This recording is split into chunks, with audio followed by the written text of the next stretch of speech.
Ngizothanda ukuthi ngikubingelele ngiphinde futhi ngikwamukele khona la kuZimi Live. If ufuna ukuhlezi updated ngezinto ezenzeka khona la eMzansi, thanda subscribe to the channel and phinde uclick ibell for ama notification. So namhlanje kwivideo yethu besikhuluma lapha na uname apps wazenzela udumo ukuzala lapha edlala khona indawo kwaMxolisi. Ade ne-interview nawo lapha ne-SABC ekhuluma ngempilo yakhe, ekhuluma amaplan akhe this year. Esho ukuthi ahlahle ngawo lapha nyaka 2022 uplan okwenzana empilweni yakhe. Izinto ayishilo-ke the interview nawo lapha ne-SABC ezinye ziyamangaza.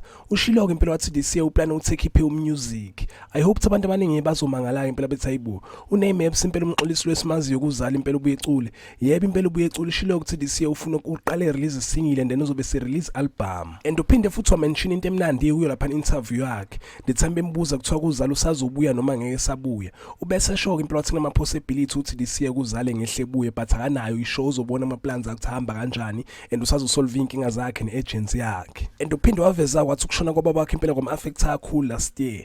And the interview yakhe impela ibimnandi ungahambe uyayichecka khona phana ku-SABC ubone yonke into ade ezisho nje ziningi into ayimentionile ku-interview yakhe. Uyazi mina ngikhona ufuna ngizoku-update amakhona futhi nguthola ngaye ngucheckela istory sakhe sokubuya kuzala ukuthi ngempela uzobuya noma ngeke zabuye. Cethu ungakhohlwa ukuthi like le video engithi nje danke ngiyabonga.